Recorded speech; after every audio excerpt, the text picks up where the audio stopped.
नमस्कार. मेरा भारत महानमध्ये सर्वांचं स्वागत. मी वीरमाता अनुराधा गोरे. आज या कार्यक्रमामध्ये आम्ही एक वेगळा विषय घेऊन आलेलो आहोत. महान भारत मातेचा महान सुपुत्र विनायक दामोदर सावरकर.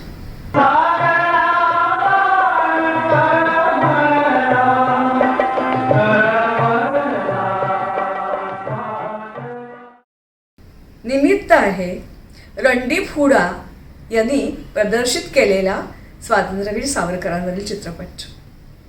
असाच चित्रपट पूर्वी बाबूजींनी पण केला होता. या दोन्हीतलं साम्य म्हणजे विलेपार्ले पूर्व येथे दोन्ही चित्रपटांचे स्वागत सोहळे रंगले होते, एकदम दिमाखात.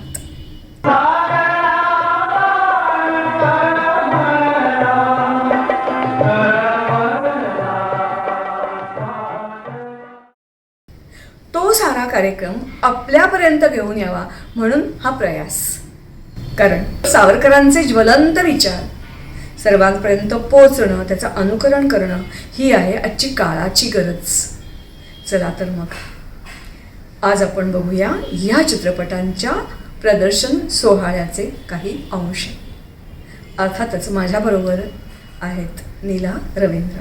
नमस्कार, मी नीला रवींद्र. मंडळी, आपल्यापैकी बऱ्याच जणांना आठवत असेल की 16 फेब्रुवारी 2002मध्ये दीनानाथ नाट्य मंदिरात प्रथमेश कला केंद्राचा 20वा वर्धापन दिन सोहळा संपन्न झाला होता.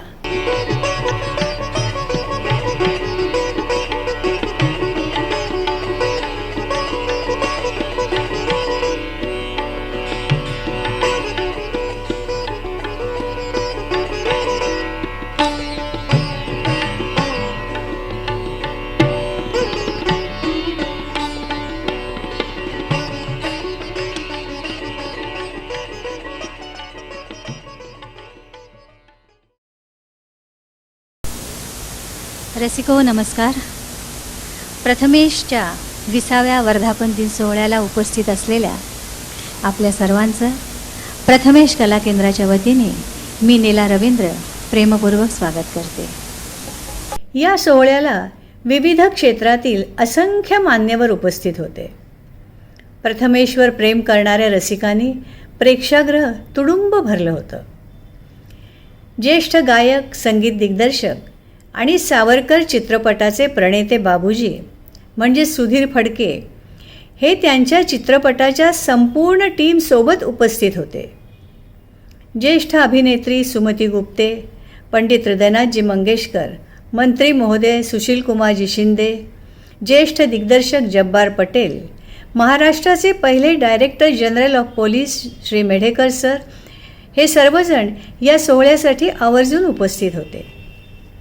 गायिका अनुराधा पौडवाल, संगीतकार अशोक पत्की, कवी शांताराम नांदगावकर, संगीतकार अनिल मोहिले, गायिका फैयाज, ज्येष्ठ बंदिशकार पंडित शंकर अभ्यंकर, गायिका देवकी पंडित पद्मजा फेणाणी यांचा या सोहळ्यामध्ये विशेष सहभाग होता. निवेदक होते सुधीर गाडगीळ. इतिहास आपण शिकतो, ऐकतो आणि वाचतो, पण आज इतिहास आपण इथे बघणार आहोत. वीर सावरकरांच्या पुण्यस्मृतीला एक आदरांजली, एक भावांजली आपण वाहणार आहोत.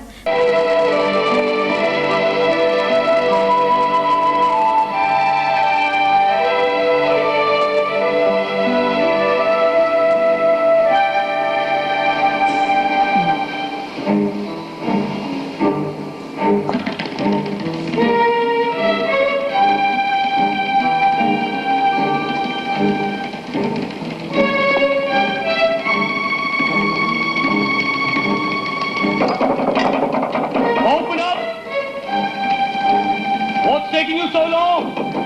I said open the bloody door. Hurry up, open the door. I think there's something wrong. What's the problem?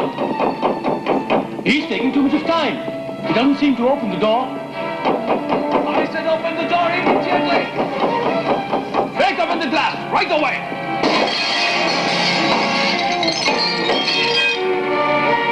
Oh no. Holy shit, he's gone!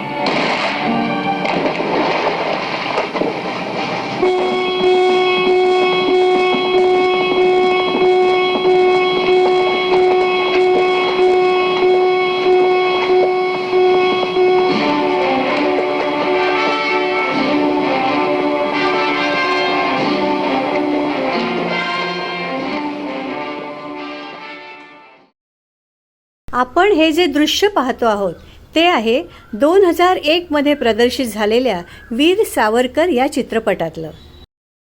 March 2024मध्ये Randeep हुड्डांचा स्वातंत्र्यवीर सावरकर हा चित्रपट प्रदर्शित झाला.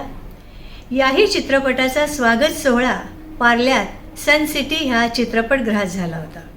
आता आपल्यासोबत आहेत श्रीयुत अविनाश धर्माधिकारी.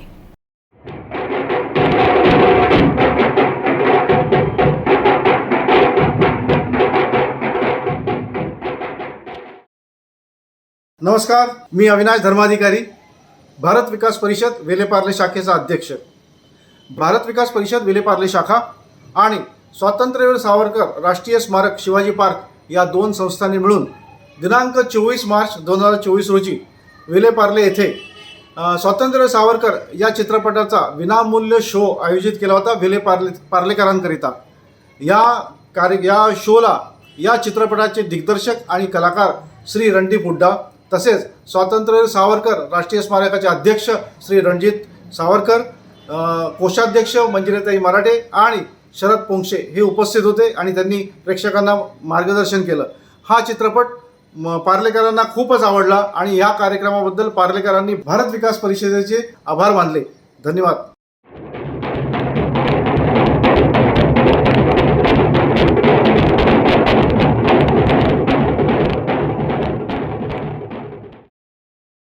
मुझे बहुत खुशी है कि लोग इसको इतना प्यार दे रहे हैं. सावरकर जी का जीवन फिर से उनका लोगों के सामने आ रहा है. मेरे लिए एक कलाकार के लिए इससे बड़ी और क्या चीज़ हो सकती है कि इतना प्यार लोगों से मिले. I really feel that I finally done something as an artist. आज पार्ल्याला जो सावरकर चित्रपटाचा विशेष शो झाला आणि आज त्याला जी प्रचंड गर्दी होती आणि लोकांचा जो त्याला प्रतिसाद होता तो अभूतपूर्व होता. सिनेमा ज्यांनी निर्माण केला रणदीपजी, त्यांनी 2 वर्ष पूर्ण याच्याकरता केलेले अत्यंत मेहनतीने स्वतःचा पैसा वेळ सगळं खर्च करून आरोग्य धोक्यात आलं. त्यांनी सिनेमा आपल्यापर्यंत आणलाय. मी पुन्हा तुम्हाला सांगतो, त्यांनी त्यांचं काम केलंय. आपलं काम बाकी आहे. हा सिनेमा प्रत्येक हिंदूपर्यंत पोहोचला पाहिजे. यासाठी आपण सोशल मीडियाचा वापर करा, मित्रांना कळवा आणि उद्या नाही तर आजच बघा. सावरकरांच्या विचारांना न्याय देणारा चित्रपट आहे. सावरकरांवर जे आरोप होतात त्या आरोपांचं उत्तर जर नीट सिनेमा बघितला तर सगळ्या आरोपांची उत्तरं मिळतील आणि सावरकरांवरती जे घाणेरडे आरोप केले जातात त्या सर्वाची उत्तरं सापडतील आणि लोकांमध्ये छान जनजागृती होईल. सावरकर लोकांपर्यंत पोचतील. खूप उत्तम सिनेमा बनवलेला आहे. सावरकरांचं एक खूप अर्थपूर्ण वाक्य आहे की जो देश इतिहास विसरतो त्या देशाचा भूगोल बदलायला वेळ लागत नाही. खूप अर्थपूर्ण वाक्य आहे. दुर्दैवाने आपल्याला खरा इतिहास आपल्यासमोर आला नाही. तो इतिहास आता समोर आणण्याच्या दृष्टिकोनातून वेगवेगळ्या माध्यमातून प्रयत्न चालू आहेत. सोशल मीडियाच्या माध्यमातून म्हणा किंवा नाटकाच्या माध्यमातून म्हणा. जसं नथुराम गोडसेवरती पण नाटक करण्याचं डेअरिंग काही लोकांनी केलेलं आहे. तर हळूहळू या पद्धतीने ते खराच इतिहास आपल्या भारताच्या जनतेपुढे आणण्याचा प्रयत्न जो चालला आहे त्याला एक हातभार लावावा म्हणून भारत विकास परिषद आणि स्वातंत्र्यवीर सावरकर आंतरराष्ट्रीय स्मारक समिती या दोघांच्या वतीने आज हा कार्यक्रम आयोजित केला होता. अतिशय उत्कृष्ट सिनेमा बघितला आहे. 5 स्टार रेटिंग आम्ही देतो आहे त्याला आणि रणदीप हुड्डाजींनी अतिशय सुंदर काम केलं आहे आणि सगळ्यांनी हा पिक्चर अवश्य बघावा. नक्की बघावा हा पिक्चर. असं बाबूजींचा वीर सावरकर हा चित्रपट आणि रणदीप हुड्डांचा स्वातंत्र्यवीर सावरकर हा चित्रपट या दोन्ही चित्रपटांचे स्वागत सोहळे पार्ल्यात संपन्न झाले होते. हे विशेष महत्त्वाचं आहे कारण पार्लं हे गाव असं आहे, टिळक निष्ठा हा पार्ल्याच्या व्यक्तिमत्वाचा पाया आहे आणि सावरकर मूल्य हे या व्यक्तिमत्वाचं कोंदण आहे. आणि या दोन्ही चित्रपटांचे सोहळे जे पार्ल्यात संपन्न झाले त्याला त्यामुळेच एक विशेष महत्त्व आहे. आता पुन्हा एकदा जाऊया 16 फेब्रुवारी 2002 दीनानाथ नाट्य मंदिर. सुधीर गाडगीळ यांना मी इथे रंगमंचावर बोलावते. नमस्कार.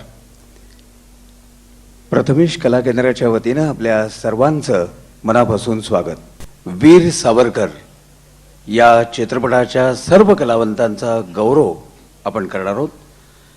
या गौरव सोहळ्यासाठी ज्यांच्या शुभ हस्ते हा गौरव करणार आहोत त्या ख्यातनाम दिग्दर्शक जब्बार पटेल यांना मी व्यासपीठावर येण्याची विनंती करतो.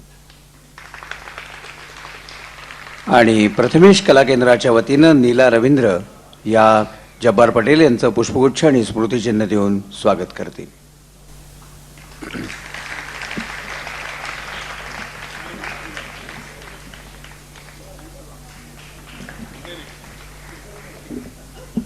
ज्यांनी गेली काही वर्ष या चित्रपटाच्या पूर्ततेसाठी ध्यास घेतलेला होता आणि असंख्य जणांच्या सहकार्याने हा चित्रपट पूर्ण झाला, तो ध्यास घेतलेले मराठी मनाचा मानबिंदू असलेले ख्यातनाम गायक, संगीत दिग्दर्शक आणि वीर सावरकर या चित्रपटाचे प्रणेते सुधीर फडके उर्फ बाबूजी यांना आपण टाळ्यांच्या कडकडाटात व्यासपीठावर आमंत्रित करूया.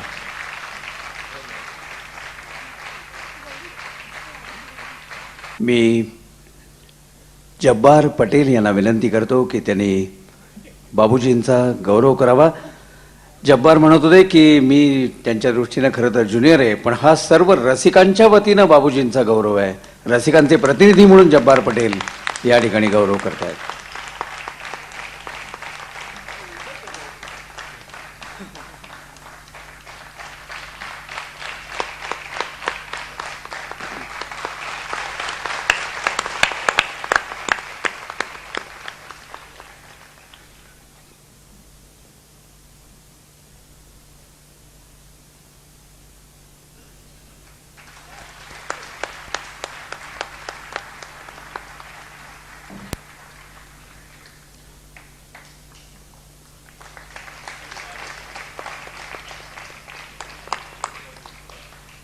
ज्यांच्या नेटक्या दिग्दर्शनामुळे नेमक्या वेळेमध्ये या चित्रपटाची पूर्तता झाली ते दिग्दर्शक वेद राही. चित्रपट निर्मितीच्या कार्यकाळामध्ये पडद्यामागच्या असंख्य अडचणींना ज्यांनी समर्थपणे तोंड दिलं आणि त्यांच्यामुळे हा चित्रपट पूर्ण व्हायला विशेष मदत झाली ते प्रभाकरजी मोने.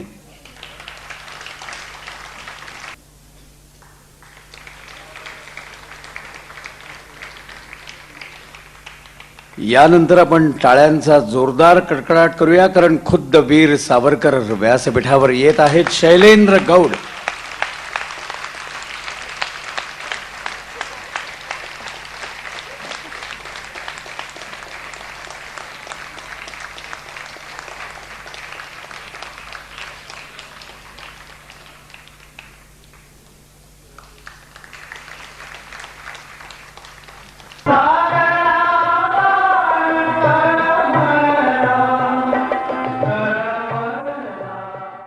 कला दिग्दर्शक शरद पोळ,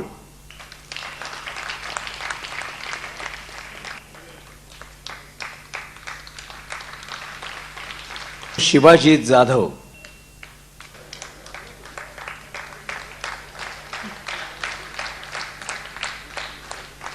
आमंत्रित करतो विजय खोचीकर यांना.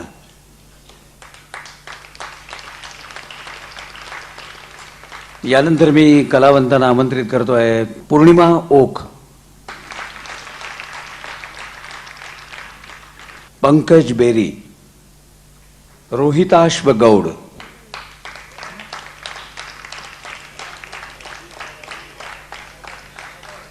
बाबारावांची भूमिका समर्थपणे ज्यांनी पेलली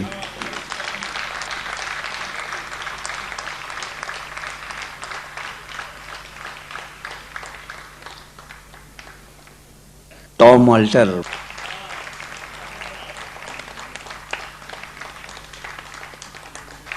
आणि सुनील शेंडे.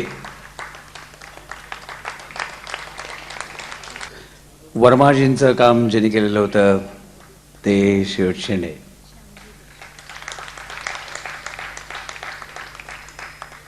माझी अशी इच्छा आहे की आज फक्त मृणाल कुलकर्णी आणि नवनी परिहार जाहीर केल्यापैकी या दोघीच जणी येऊ शकलेले नाहीत, काही अपरिहार्य चित्रीकरणाच्या अन्य व्यस्त वेळापत्रकामुळे. हे सर्व प्रातिनिधिक सावरकर चित्रपटाचे कलावंत आज या ठिकाणी उपस्थित आहेत. आपण सर्वजण उभे राहून त्यांना टाळ्यांच्या कडकडाटात एकदा सामुदायिक दाद देऊया.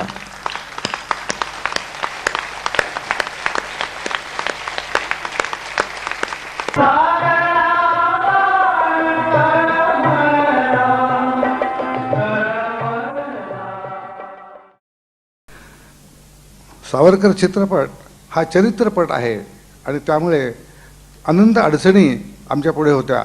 मुख्य म्हणजे 90 ते 100 वर्षाचा काळ आम्हाला उभा करायचा होता आणि सावरकरांनी मारलेली बोटीतून उडी त्रिखंडात जी गाजली होती ती दाखवायची.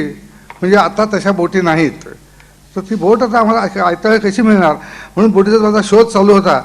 तर सुधीर रांगणेकर नावाचे शिपिंग कॉर्पोरेशनचे डायरेक्टर इथे आलेले आहेत. त्यांना 1 मिनिट इथे बोलून त्यांना जो सत्कार करावा अशी माझी इच्छा आहे. सुधीर रांगणेकर यांना मी व्यासपीठावर येण्याची विनंती करतो. जब्बार पटेल यांच्या हस्ते त्यांचाही आपण गौरव करूया.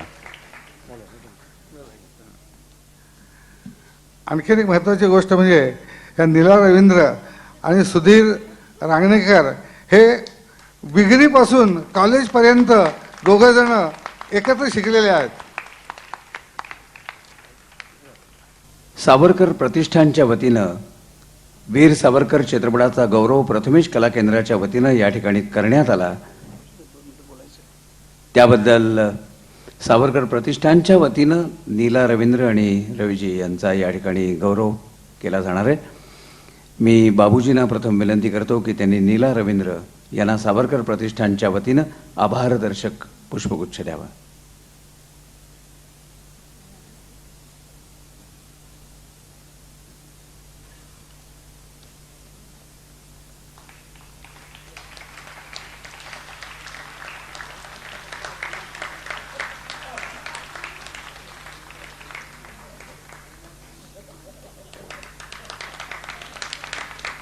आणि मी वेद राहीजींना विनंती करतो की सावरकर प्रतिष्ठानच्या वतीनं रवीजी यांनाही त्यांनी पुष्पगुच्छ द्यावा.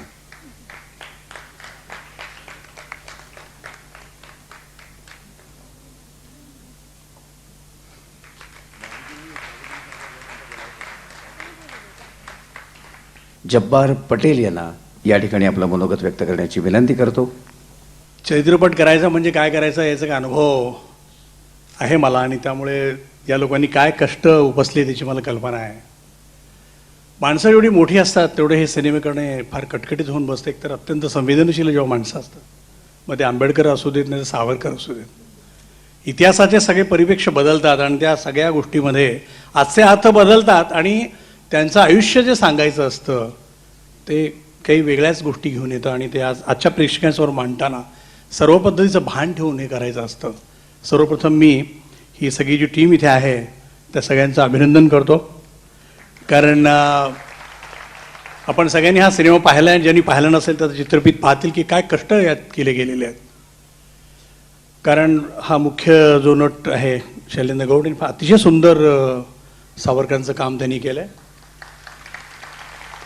वेदराहींनी पुष्कळ कष्ट याच्यामध्ये घेतलेले. टॉमनी अतिशय एक वेगळं काम टॉमचं याच्यामध्ये आहे. मी त्याला तेच सांगत होता की तुला टाळ्या नेहमीच पडतात, पण हा जो मराठी जो आमचा इथे प्रेक्षक वर्ग आहे तो तुझ्या वेगळ्या प्रेमासाठी आहे झाला आहे.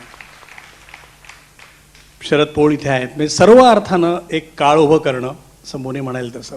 मी या सगळ्या, कारण मी त्या कष्टातून गेलो आहे. हे सगळं करण्याची धडपड ज्या माणसाने केली त्या माणसाला आपल्याला विसरता कामा नये. मला आठवतं 1975 साली जेव्हा बर्लिनला सामना सिनेमा निवडला गेला, त्या बर्लिन नंतर बाबूजी मी लंडनला आलो होतो आणि लंडनला माझी पहिली गाठभेट सुधीर फडके नावाच्या एका नामवंत संगीतकाराशी पडली. पहिल्यांदा आयुष्यात माझा तो पहिला सिनेमा होता आणि मी त्यांना प्रथम पाहत होतो. म्हणजे 1975-76 पासून बाबूजींनी मनात बाळगलेलं हे स्वप्न होतं. मी जेव्हा पहिल्यांदा सावरकर सिनेमा पाहिला तेव्हा मला खरं सांगू का सिनेमाकडे लक्ष होतं माझं, पण त्याहीपेक्षा तुमच्या माझ्या एका अत्यंत आवडत्या अशा गायकाचं एक स्वप्न आयुष्यभर जपले स्वप्न तुझं काही विचारच केला नाही. अशा माणसाचं स्वप्न हे साकार होत आहे म्हणून माझ्या डोळ्यात घळघळा पाणी येत होतं. केवढे कष्ट या माणसाने उपसले मी तुम्हाला काय सांगू. बाबूजींनी अशी इच्छा प्रदर्शित केली आहे, त्यांना 2 मिनिटं आपल्याशी मनोगत करायचं आहे. एक इच्छा फक्त आपल्यासमोर मांडायची माझी इच्छा आहे. हा जो चित्रपट आपण पाहिलेला असेल तो चित्रपट 3 तासामध्ये बसलेला आहे. कारण 3 तास ही साधारणपणे सगळीकडचीच मर्यादा आहे आणि 3 तासामध्ये जेवढं जास्तीत जास्त दाखवता येईल सावरकरांचं चरित्र तेवढं आमच्या दिग्दर्शकांनी अतिशय उत्तम तऱ्हेनं पडद्यावरती आणलेलं आहे. आपण सर्वांनी पाहिलेलं आहे.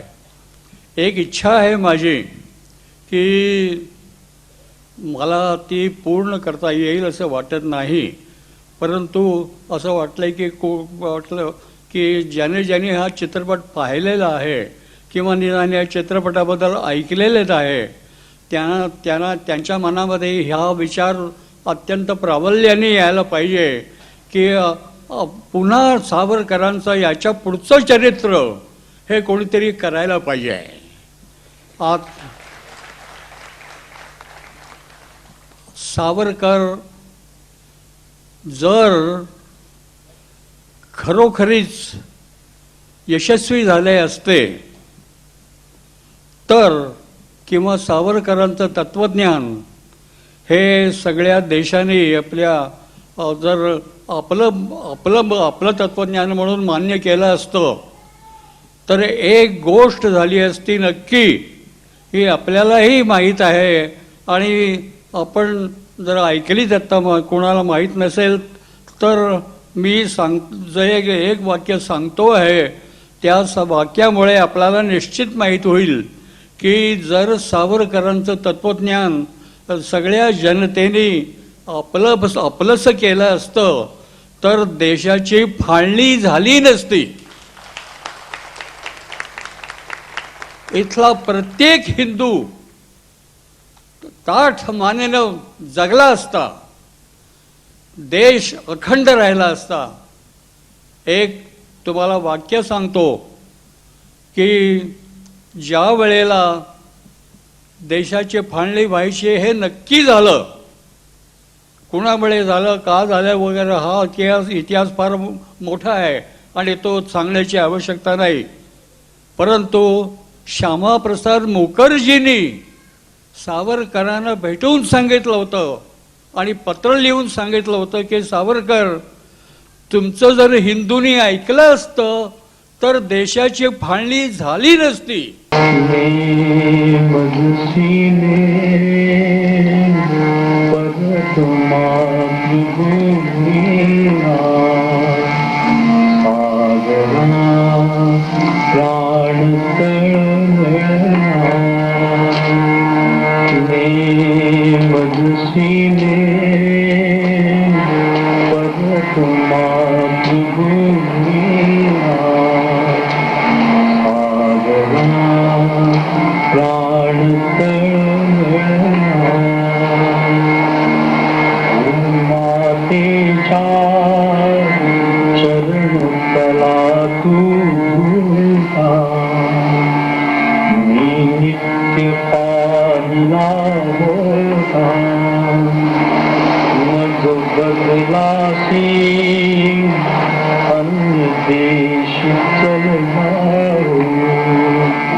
जननी